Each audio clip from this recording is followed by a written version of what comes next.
Sri Pengerusi, terima kasih saya ucapkan kepada semua ahli parlimen yang prihatin dan telah mengambil bahagian dalam sesi perbahasan belanjawan 2024 peringkat jawatan kuasa KKD. Saya percaya bahawa 17 orang ahli parlimen telah mengambil bahagian dalam perbahasan ini dan juga ada beberapa orang ahli parlimen yang meminta penjelasan. Bagi makluman, peruntukan perbelanjaran mengurus di bawah butiran B47 adalah sebanyak 1.048 bilion ringgit, manakala peruntukan perbelanjaran pembangunan di bawah butiran P47 adalah sebanyak 1.8 bilion ringgit. Keseluruhan peruntukan KKD bagi tahun 2024 adalah sebanyak 2.849 bilion ringgit. Terdapat peningkatan sebanyak 111.9 juta ringgit, iaitu 4.09% berbanding dengan tahun 2023. Ahli yang berhormat, Bakri telah sentuh tentang isu digital literasi, cabaran yang kami hadapi sekarang sepertilah teknologi deepfake dan juga filter yang diwujudkan oleh penyedia platform dan juga media sosial sebagailah pembesar suara. Dan oleh yang demikian, yang berhormat Bakri telah minta KKD untuk menjelaskan sama ada kita berhasrat untuk menganjurkan program outreach untuklah golongan remaja dan juga warga emas untuk meningkatkan lagi literasi digital dan juga literasi media. Saya nak jelaskan di sini bahawa memanglah untuk semua agensi di bawah KKD sepertilah JAPAN, sepertilah MCMC dan juga CSM, MDEC juga, kami selalulah menganjurkan program outreach dan untuk mencapai hasrat tersebut komuniti madani telah diwujudkan.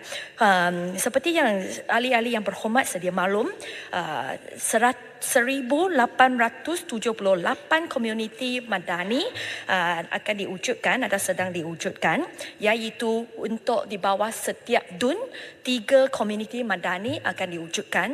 Untuklah kawasan parlimen di Persekutuan Wiraya di mana tiada DUN, 6 komuniti madani akan diwujudkan. Setiap komuniti madani akan diperuntukkan dengan peruntukan sebanyak RM10,000, di mana RM7,000 adalah untuk aktiviti dan RM3,000 adalah untuk pentadbiran. Setakat ini kita tak ada apa-apa halangan untuklah mana-mana pihak untuk join ataupun menyertai dalam komuniti madani ini, kerana ini sebenarnya bukan satu konsep yang baru, tetapi sejak tahun 1989 komuniti 3P iaitu komuniti pendengar, penuntun, pembaca pun telah diwujudkan dan selepas itu ditukar nama menjadi komuniti Bestari, selepas itu komuniti Harapan Malaysia, selepas itu komuniti Keluarga Malaysia dan akhirnya sekarang dikenali sebagai komuniti madani. Jadi kita mengalu-alukan semua pihak yang berhasrat, yang sudi untuklah membantu kerajaan, untuklah menyampaikan mesej hala tuju dan juga polisi-polisi kerajaan madani ini kepada akar umpi untuklah menyertai dalam komuniti madani ini. Jadi ini bukan merupakan jentera bagi parti politik, walaupun kita tiada halangan untuk mana-mana pihak yang pegang jawatan dalam parti untuk duduk dalam komuniti ini, tetapi saya di sini nak tegaskan bahawa ini bukan jentera bagi parti politik, kerana pada zaman komuniti Keluarga Malaysia saya rasa struktur yang similar, struktur yang sama, lebih kurang sama juga telah diwujudkan. Ya. Boleh. Terima kasih Yang Menteri, saya gembira dengan jawapan tersebut. Kalau sekiranya saya nak mencadangkan beberapa nama untuk menyertai komuniti madani di Tasik Gelugor parlimen saya, boleh saya dapat tahu apa kriterianya dan bagaimanakah mekanismenya? Seperti yang saya jelaskan tadi, yang paling penting adalah mereka sudi dan boleh bantu kerajaan untuk menyebar mesej daripada kerajaan. Jadi sekiranya mereka yang duduk di sana juga sudi untuk membantu kita sebarkan maklumat tentang kerajaan madani, tiada masalah. Tiada masalah. Kerana ini adalah satu komuniti madani yang kita wujudkan untuk membantu masyarakat untuk dapat maklumat daripada kerajaan. Jadi itu adalah hasrat kita. Proses pencalonan bagaimana YB? proses pencalonan tu macam mana? Bagaimana kita nak Boleh hantar nama kepada JAPEN di daerah. YB. Okey. Bagi YB belakang. Bangi. Belakang Bangi. Ya, saya sambut baik tadi apa yang dinyatakan oleh YB Menteri berkenaan dengan peruntukan kepada komuniti madani ini, iaitu 10,000, 7,000 untuk jalankan program, 3,000 untuk pengurusan. Saya juga ada utarakan soalan tadi sama ada komuniti madani ini boleh menerima sumbangan dana daripada pihak ketiga untuk menjalankan program juga, contohnya daripada ahli parlimen ataupun ADUN, dan adakah mereka boleh ada akaun bank? Terima kasih. Mereka boleh buka akaun bank dan sekiranya ada akaun bank, mereka boleh menerima sumbangan daripada mana-mana pihak. Tiada halangan, tetapi kita nak pastikan bahawa ahli jawatan kuasa ini mengguna pakai dana tersebut secara baik, kerana kita tak mahu bahawa ada tuduhan ataupun ada aduan di mana dana tersebut tidak digunakan pakai dengan baik. Ya. Timbalan Menteri. Terima kasih Timbalan Menteri, terima kasih Tuan Pengerusi. Walaupun saya ada ambil bahagian dalam perbahasan kali ini, tetapi tajuk yang tadi Timbalan Menteri jawab ada berkaitan dengan isu yang selama saya memperjuangkan, iaitu media literasi ataupun literasi media dan literasi digital. Jadi saya ingin tahu sama ada kementerian ada rancangan untuk meningkatkan literasi media atau literasi digital antara semua ahli-ahli parlimen lebih dahulu, supaya semua orang tahu apa itu literasi media ataupun literasi digital dan menggalakkan aktiviti yang dianjurkan oleh NGO ataupun badan lain untuk meningkatkan kesedaran literasi media, literasi digital di kawasan masing-masing, supaya tiada rakyat Malaysia lagi tertipu oleh berita palsu ke atau scam. Terima kasih. Terima kasih ahli yang berhormat. Kurang satu cadangan yang baik. Kami memang menggalakkan ahli-ahli parlimen mengguna pakai peruntukan sendiri bekerjasama dengan NGO untuk mengadakan kempen-kempen ataupun workshop untuklah meningkatkan lagi literasi digital, dan kami juga akan kaji sama ada denganlah perizinan daripada Tan Sri Yang di-Pertua, kami boleh menganjurkan kelas untuklah meningkatkan lagi literasi digital dan juga media untuk ahli-ahli yang berhormat, dan saya akan pastikan bahawa jemputan dihantar kepada yang berhormat kepada Lapatas. Satu soalan lagi daripada Tasik Gelugu adalah tentang dana 1 bilion ringgit, dana komuniti Bandari. Saya nak tegaskan di sini bahawa dana ini adalah di bawah selian unit penyelarasan pelaksanaan ICU JPN. Jadi dia bukan dana untuk komuniti Madani yang di bawah kawasan selia JAPEN. Jadi dua dana ini adalah berbeza. Soalan daripada Tasik Gelugu juga tanya kenapa KKD tidak mengambil alih JCOM supaya boleh lebih jimat duit dan mungkin lebih efektif. Saya nak tegaskan di sini bahawa mesyuarat Jemaah Menteri pada 19 hari bulan Mei 2021 semasa Yang Berhormat Pago merupakan mantan Perdana Menteri telah buat keputusan untuk pindah JAKOM daripada KKMM pada masa itu ke JPM. Menteri KKMM pada masa itu adalah Yang Berhormat Indra Makota. Jadi saya rasa mungkinlah jawapan soalan ini lebih sesuai untuklah ditujukan kepada kedua-dua orang ahli parlimen ini. Saya nak teruskan boleh jawapan saya tentanglah boleh saya Yang celah Berhormat. Sikit je Yang Berhormat mengenai Saya rasa Yang Berhormat tadi saya sudah bagi peluang yang cukup banyak. 4 minit untuk menjawab ahli Yang Berhormat. Boleh saya pergi ke ahli-ahli Yang Berhormat yang lain tak? Terima kasih kerana terima kasih. Ahli Yang Berhormat Libaran dan juga Parik Muntah telah juga minta, dan juga beberapa ahli parlimen lagi juga ada sebut tentang dana bagi Finas untuklah usaha memperbanyak filem patriotik. Saya nak jelaskan di sini bahawa dana kandungan digital memang kita telah wujudkan dana kandungan digital di mana filem-filem yang mempunyai unsur patriotik, kenegaraan dan unsur-unsur kebudayaan Malaysia akanlah diberi dana kenegaraan. Dan setakat ini 5 projek yang telah dapat dana sebanyak 11.8 juta ringgit, dan selain daripada secara keseluruhannya bagi tahun 2023 73 projek telah diluluskan di bawah FINAS dengan kos keseluruhan projek bernilai 24.3 juta yang telah wujudkan sebanyak 2,490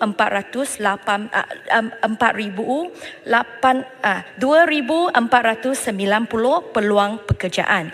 Dan saya nak tegaskan di sini bahawa untuklah filem-filem yang mempunyai unsur-unsur kebudayaan Malaysia juga boleh dapat tambahan tax rebate sebanyak 5% selain daripada tax rebate FIMI, iaitu Film in Malaysia Incentive yang sebanyak 30%.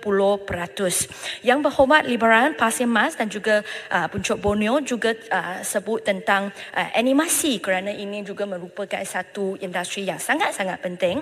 MDEC telah memberi grant kepada pengusaha-pengusaha filem animasi seperti Upin Ipin, Boy Boy, Makan Mato, Ejen Ali dan lain-lain. Filem-filem yang saya sebut tadi telah berjaya mendapat kutipan sehingga 30 juta ringgit di Malaysia. Dan bagi tahun 2023, sebanyak 29 projek telah diluluskan dengan nilai 21.3 juta ringgit. Jumlah pekerjaan yang diwujudkan adalah sebanyak 888. Ya. Terima kasih Timbalan Menteri. Saya ingin tanya berkenaan dengan FINAS tadi. Terima kasih kerana sedang mengambil langkah-langkah yang sepatutnya lah. Cuma ada satu pendakwaan daripada pembuat filem Tamil di Malaysia. Untuk bagi tahun 2023 ini, tiada sebarang peruntukan diberi daripada FINAS. Saya cuma nak pastikan kerajaan lebih adil. Jika ada, kita umum berapakah jumlah yang kita telah agihkan kepada penggiat-penggiat seni, yang khususnya pembuat filem Tamil. Kalau tidak, dan kita harus mengambil langkah-langkah untuk meneliti balik semula untuk tahun 2024 ni, tiada yang golongan ini terlepas daripada pandangan Yang Berhormat Menteri. Terima kasih. Terima kasih Ahli Yang Berhormat Segamat. Saya mohon maaf kerana saya tak ada perincian tentang mana satu projek yang telah dapat dana daripada FINAS. Tetapi apa yang saya boleh jelaskan di sini adalah di bawah FINAS ada satu jawatan kuasa bebas yang buat keputusan mana satu projek yang berbaloi untuklah ataupun yang layak untuk dapat dana di bawah DKD ini. Jadi itu tanpa campur tangan daripada kementerian. Jadi memang ada satu pitching procedure di mana penggeluar-penggeluar atau pengusaha-pengusaha ini perlu pergi di depan jawatan kuasa tersebut untuk present idea mereka. Jadi semua maklumat ini memang di dalam laman web FINAS, boleh dapat di sana. Tetapi saya setakat ini saya tak ada maklumat sama ada mana satu filem yang dapat dana daripada FINAS, tetapi saya akan meneliti perkara ini, dan kalau bahawa memang apa yang disebut oleh Yang Berhormat Segamat memang berlaku, jadi kami boleh meneliti prosedur tersebut dan tengok sama ada unsur-unsur bias yang mengakibatkan keputusan tersebut. Terima kasih kepada Menteri kerana memberi satu komitmen. I really appreciate that kita akan meneliti lah. Terima kasih Menteri. Terima kasih Yang Berhormat. Selain daripada itu, Yang Berhormat Libaran juga ada sebut bahawa sekarang masih SMS, menerima SMS yang mempunyai pautan URL. Saya nak jelaskan di sini bahawa sebenarnya KKD melalui MCMC telahlah menghalang syarikat telco untuk menghantar SMS yang mengandungi URL lagi dari segi P2P punya services. Jadi sekiranya Ahli Yang Berhormat masih terima SMS yang mengandungi pantau URL ini, bolehlah memaklumkan kami supaya kami boleh menjalankan siasatan. Tetapi saya juga perlu akui di sini bahawa walaupun KKD melalui kerjasama daripada syarikat telco, kita boleh menghalang SMS yang mengandungi URL. Tetapi sekiranya scammer itu pakai WhatsApp, mengguna pakai Telegram. Jadi itu sebenarnya adalah luar bidang kuasa KKD kerana mesej itu tidak dihantar melalui syarikat telco. Selain daripada itu, ahli yang berhormat Arau dan juga Libaran juga ada tanya sama ada LTM bernama dibenarkan untuk membuat program-program melibatkan pembangkang. LTM dan bernama sentiasa terbuka dalam memberikan liputan berita yang seimbang kepada semua pihak termasuk kepada ahli parlimen pembangkang.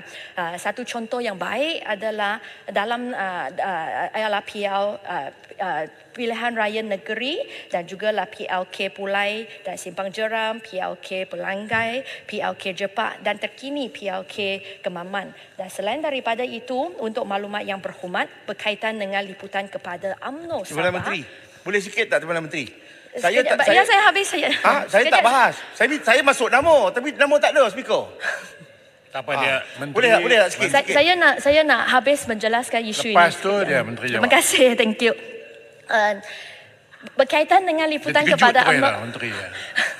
Berkaitan dengan liputan kepada UMNO Sabah, sebanyak 135 jumlah liputan berita oleh RTM berkaitan acara dan juga aktiviti pemimpin-pemimpin UMNO Sabah telah dilakukan antara tempoh Januari sehingga Oktober 2023. Dan selain daripada itu, untuklah maklumat ahli yang berhormat Arau, walaupun dia tidak duduk dalam dewan sekarang, tetapi saya untuk makluman dia, soalan dan perbahasan yang dibawa oleh yang berhormat Arau dalam Dewan Rakyat ini juga diberi liputan olehlah bernama. Jadi baru-baru ini pada 25 hari bulan Oktober 2023 di Petaling Jaya bernama melalui platform wireless, TV dan juga radio juga melaporkan berita mengenai Kesatuan Olahraga Malaysia oleh Yang Berhormat Arau ialah presidennya.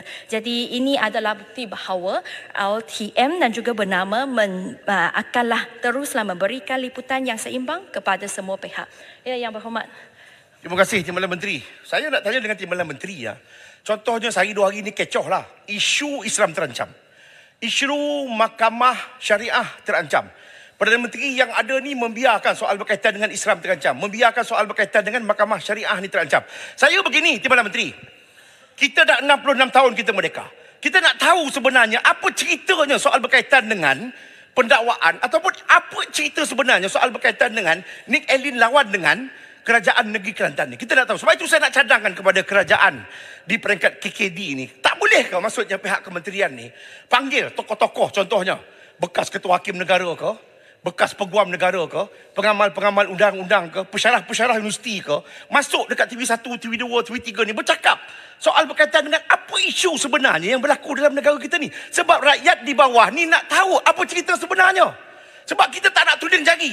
Tak nak salahkan kepada Perdana Menteri, tak nak salahkan kepada bekas menteri, tak nak salahkan kepada AG, tak nak salahkan kepada Kerajaan Negeri Kelantan. Kita nak rakyat kita ini dia tahu apa isu sebenarnya dan peranan ini harus dimainkan oleh KKD menyampaikan maklumat yang tepat, jelas, padu kepada seluruh masyarakat dan juga rakyat.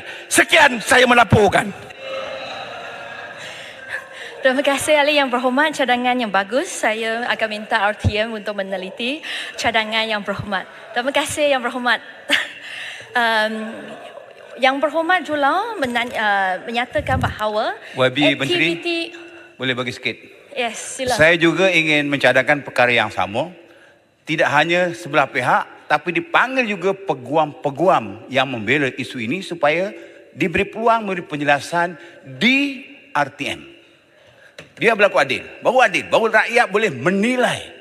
Jangan terima ulangan saja. Parik Buta pun kita terima juga. Terima kasih. Parik Buta, kita pun tak panggil peguam kita. Maksudnya kita panggil contohnya bekas-bekas ketua hakim negara. Bekas-bekas peguam negara. Orang berkecuali. Kalau panggil daripada belah sana, dah tentu dia akan menyatakan Parik Buta je yang betul. Yang benar ni Parik Buta. Yang sahih ni Parik Buta. Ini ulangan. kita tak mau. Kita nak supaya dia ni orang tengah-tengah. Biar rakyat dapat maklumat yang jelas. Siapa yang benar, siapa yang tidak benar. Siapa yang tipu, siapa yang tidak tipu. Siapa yang bohong, siapa yang tidak bohong. Siapa yang tunggang agama, siapa yang tidak menunggang agama. Sekian, terima kasih, Speaker. Ini untuk berlaku adil. Jangan bagi sebelah pihak. Dua-dualah kalau boleh. Terima kasih ataslah cadangan-cadangan daripada Menteri. dua pihak. Menteri kita adil Menteri dua-dua belah dapat sekarang. Okay, jadi sekarang saya Menteri teruskan. hanya nak teruskan pergulungan saya. Terima kasih ataslah pandangan daripada dua-dua ahli yang berhormat. Saya bagi peluang kepada dua-dua pihak menunjukkan saya adil juga. Ya. Terima kasih. Ahli yang berhormat juga menyatakan bahawa nampaknya bahawa kibaran bendera adalah kurang semasa sambutan Hari Kebangsaan dan Hari Malaysia pada tahun ini. Untuk makluman Dewan Yang Mulia ini, Jabatan Penerangan Malaysia telah melaksanakan majlis pelancaran Mulan Kebangsaan dan Kibah Jalur Gemilang Peringkat Kebangsaan di Ipoh, Perak pada 15 hari bulan Julai tahun ini, dan majlis seumpama ini turut dilaksanakan di peringkat negeri seluruh negara bagi menyemarakkan semangat kibalkan jalur gemilang dan cintakan negara di kalangan rakyat. Selain daripada itu, sebanyak 62 program semarak gemilang telah dilaksanakan melibatkan lebih daripada 19,000 khalayak dan sebanyak 170 program kembara merdeka jalur gemilang yang menjelajah ke seluruh negara turut dilaksanakan melibatkan lebih 50,000 khalayak. Sebanyak lebih daripada 105,000 bendera juga telah diedarkan ke seluruh negara bagi menyemarakkan kibaran jalur gemilang dan sambutan Bulan Kebangsaan bagi tahun 2023. Tentang soalan kenapa hanya ahli-ahli parlimen daripada Persekutuan Wilayah dijemput untuklah sambutan Hari Kebangsaan di Putrajaya. Pertamanya, senarai jemputan adalah diurus oleh JPM, tetapi saya percaya bahawa tahun ini JPN hanya menjemput ahli-ahli parlimen dari Persekutuan Wilayah untuklah sambutan Hari Kebangsaan di Putrajaya adalah kerana di peringkat negeri juga ada sambutan Hari Kebangsaan. Jadi oleh sebab itu, semua ahli-ahli parlimen juga sepatutnya menerima jemputan daripada negeri masing-masing. Dan saya percaya itu adalah sebabnya Jabatan Perdana Menteri tahun ini hanya menjemput ahli-ahli parlimen daripada wilayah. Berhormat Merbok tanya tentanglah package 5G Rama. Saya nak menjelaskan di sini bahawa sehingga 31 hari bulan Oktober, jumlah langganan package 5G Rama adalah sebanyak 98,979 unit, dan daripada jumlah ini sebanyak 49,998 unit dilanggan oleh kategori B40 ataupun 49% daripada jumlah keseluruhan. Ini menunjukkan package ini dikenali dan diterima oleh rakyat. Bagilah pelanggan-pelanggan baru, pihak telco menetapkan keperluan pembayaran upfront bagi mengelakkan ada pengguna yang menyalahgunakan kemudahan ini sepertilah penjualan peranti atau menamatkan perkhidmatan tanpa memenuhi kontrak akan menyebabkan kerugian kepada syarikat telco.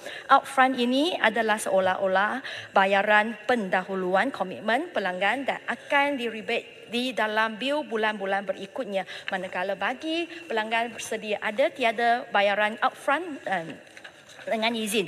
Package ini adalah berbaloi kerana harga yang ditawarkan adalah lebih rendah dari harga pasaran di samping tempoh waranti yang lebih panjang, iaitu selama 24 bulan berbanding 12 bulan yang ditawarkan di pasaran.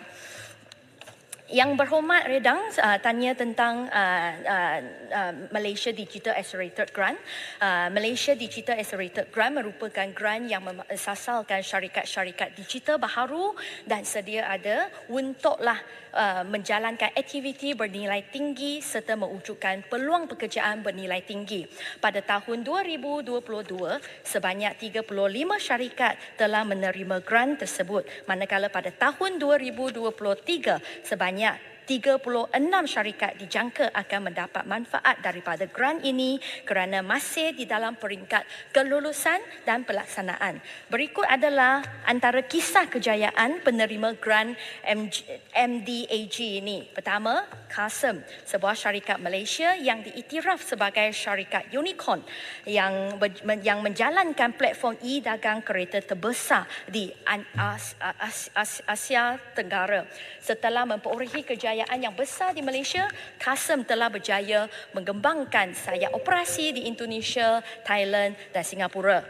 Kidoke, syarikat yang menyediakan platform penjagaan kanak-kanak yang pertama dan pilihan utama di Malaysia yang menghubungkan antara ibu bapa dan penjaga kanak-kanak. Lebih daripada 100,000 tempahan pengasuh diterima daripada platform Kidoke. Dan ketiga, Detail Sendirian Berhad. Detail Syarikat Bumi Putra yang berpusat di Petaling Jaya adalah syarikat analisis data yang memberi tumpuan kepada pengguna, media dan e-dagang. Memulakan operasi di Malaysia pada tahun 2014, Detail Asia kini telah berjaya mengembangkan operasinya di Thailand dan Indonesia. Ya, Pak Menteri, buat masa tinggal 15 saat, saya punya cadangan tadi, Parit Buntah, nak respon ke tu tulis? Mana satu? Banyak tadi. Antaranya, saya mencadangkan supaya dipindah Akta Hiburan 1992, supaya garis panduan konsert dimasukkan sebahagian dari peraturan dalam akta tersebut. Jawapan ringkas untuk Yang Berhormat adalah Akta Hiburan bukan di bawah KKD. Jadi itu di luar bidang kuasa saya. Okay. Nak minta pandangan je. Setuju ke tidak? Saya kerana Akta itu bukan di bawah. Parit Buntah, salah pintu. Buang masa lah. Salah pintu. Pandangan bagi pihak Sebelum tanya, buat research lah. Nak tanya pandangan Menteri je. Tak boleh, Yang Berhormat. Saya jawab di sini bagi pihak KKD. Kalau Akta itu bukan di bawah bidang kuasa KKD, tidak elok untuk saya bagi pandangan peribadi. Apa pula tak elok? Menteri kena bagi jawapan lah. Tapi tak apa, saya tahu banyak ahli-ahli yang berhormat di sini. Research dulu sebelum tanya. Research. Banyak ahli-ahli yang berhormat di sini tanya tentang konsert. Saya mintalah tambahan masa sepanjang 3 minit untuklah menjawab tentang isu perlukan konsert. berapa minit lagi? Saya minta 3 sampai 5 minit untuk jawab Okey, isu saya bagi- konsert, yang lain saya akan jawab secara Saya bagi semua sekali bertulis. 5 minit. Wrap up lepas itu Terima kasih Tan Sri Pengerusi. Saya nak tegaskan di sini bahawa untuk tahun 2023, Puspa telah meluluskan konsert yang melibatkan artis dari luar negara sebanyak 296. 296. Tahun 20, jadi antara semua persembahan setakat ini, memang ada satu insiden yang amat mendukacitakan, iaitu yang telah melibatkan kumpulan The 1957. 1975, minta maaf. 1975. Kita memang kumpulan The 1975 telah melanggar peraturan persembahan yang telah tertakluk dalam garis panduan Puspa sepertilah meminum arak, mempertontonkan asid melampau serta memperlekeh undang-undang negara. Dan kita juga sedang dalam usaha untuklah menambah baik garis panduan Puspa cetakan kelima untuk memastikan insiden seperti ini tidak akan berulang. Tetapi saya nak tegaskan di sini, jangan oleh sebab satu insiden yang buruk, jadi kita rasa bahawa semua konsert ini perlulah dibatalkan. Kerana seperti yang saya sebut, 296 konsert yang melibatkan artis luar negara. Hanya satu kumpulan yang tak tunjuk hormat kepada undang-undang kita. Adakah adil bahawa oleh sebab satu insiden, jadi kita sekarang cakap bahawa batalkanlah semua konsert ini ataupun konsert ini secara tiba-tibanya dilabel sebagai aktiviti yang kurang Jawab sihat. Menteri. Saya nak respon sikit. Tadi YB Menteri sebut tidak di bawah kementerian, tapi garis panduan itu disediakan oleh Kementerian Perdagangan yang terdahulu. Jadi kalau akta hiburan itu bukan bawah menteri sekarang, bukan bawah kementerian sekarang, bersediakah kementerian menyediakan mengubah satu rang undang-undang supaya ada garis panduan? Garis panduan dah ada. Tapi jadikan suatu rang undang-undang supaya ia menjadi peraturan yang dipatuhi. Kalau langgar peraturan, boleh ambil tindakan. Kalau sekadar garis panduan, mereka langgar. Mereka boleh bercium, mereka boleh tanggal pakaian sebagainya, tidak menedahkan sebahagian tubuh badan dia. Tapi kalau jadi rang undang-undang, dia akan jadi peraturan. Yang berhormat, pertamanya kalau sudah ada garis panduan dan untuk mereka yang melanggar garis panduan ini, tindakan ini juga boleh diambil. Tetapi sekiranya kementerian yang berkaitan ada hasrat untuk meminda akta hiburan, itu adalah hak mereka. Saya bagi pihak KKD, saya tak boleh bagi pandangan ataupun ulasan dari kapasiti saya sebagai Timbalan Menteri KKD. Dan saya rasa cukuplah Yang Berhormat, cukuplah. Saya cuma nak cadangkan saja supaya pihak kementerian sekarang, Bawa masuk TikTok. kementerian sekarang Carilah Bagi kementerian kubangkirian yang pula, betul. kubangkirian yang Yang tadi tu. Berhormat. Carilah Parik Muntah kementerian duduk. yang betul. Bagi kubangkirian pula. Cari kementerian yang Parik betul. Muntah, Parik Muntah duduk. Tahu Parik tak Yang Muntah, Berhormat Parik mana Muntah. satu Cukup dah tu, Parik kementerian Muntah. yang bertanggungjawab untuk akta hiburan? Tahu tak? Kubangkirian, tengok Tahu Parik tak Yang Muntah tu, Berhormat? Garis panduan disediakan oleh Kementerian Penerangan yang terdahulu. Jadi apa salahnya garis panduan tersebut dijadikan suatu rang undang-undang oleh Kementerian Komunikasi dan Digital hari ini supaya menjadi peraturan. Saya sudah jelaskan, akta hiburan bukan di bawah kementerian saya. Saya tak suruh akta hiburan, buat rang undang-undang baru. Okey, terima kasihlah atas. terima kasih. Yes. Saya nak agak concern sikit isu ini sebab kita tahu background satu kumpulan yang masuk ke Malaysia. Sebahagian mereka ialah kumpulan yang mempromasi LGBT dan sebagainya. Pihak kerajaan tahu.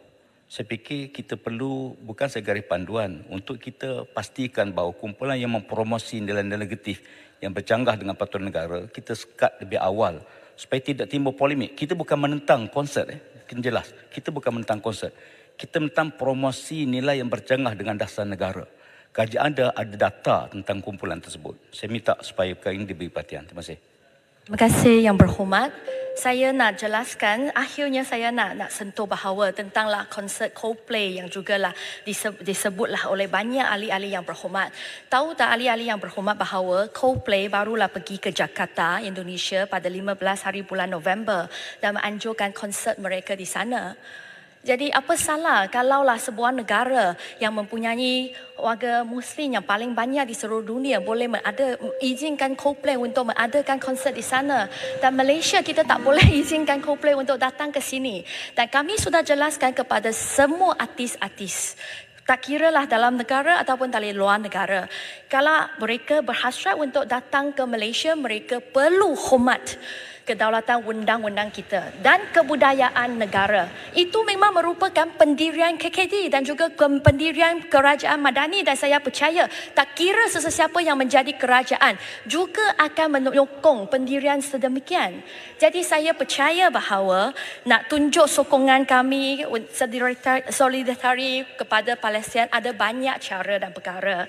Ada ahli-ahli yang berhormat pilih untuklah boykot McD, Starbucks, tetapi tak boykot Mercedes dan juga iPhone, Facebook. Itu pilihan sendiri. Jadi untuk mereka yang sudah beli tiket nak pergi ke konsert Coldplay pada malam ini, I wish them to enjoy the show. Tetapi untuk orang yang tak suka Coldplay, tak minat, tak dapat beli tiket, dan kita tak perlu kacau lah. Tak boleh, Sekian kerajaan sahajalah, tak boleh begitu. pergolongan saya setakat Kerajaan ini. tak Sekali boleh bertindak lagi saya nak begitu. ucapkan ribuan terima kasih kepada Saya minta semua maaf lah, ahli-ahli saya yang sebut, berhormat yang telah menunjukkan Emosi. sokongan kepada KKD. Segala kritikan saya juga akanlah bawa isu tersebut balik ke KKD untuklah meneliti minta secara Menteri, lebih Timbalan lanjut. Menteri, Dan tarik saya balik nak mohon kenyataan maaf tu. kerana banyak ahli-ahli yang berhormat jawapan di sini tak sempat saya jawab kerana banyak permintaan penjelasan daripada sana, tetapi saya akan bagilah jawapan bertulis. Terima kasih Tan Sri yang Saya minta Tan maaf, Sri Pengerusi. saya nak setengah minit saja.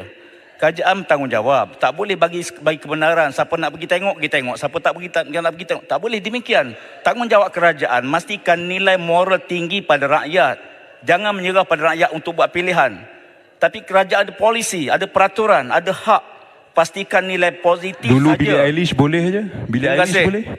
Baik, ahli yang berhormat, masalahnya ialah bahawa wang sejumlah RM 1 bilion 48 juta 270,300 ringgit untuk kepala B47 anggaran perbelanjaan mengurus 2024, jadi sebahagian daripada jadual hendaklah disetujukan. Ahli yang bersetuju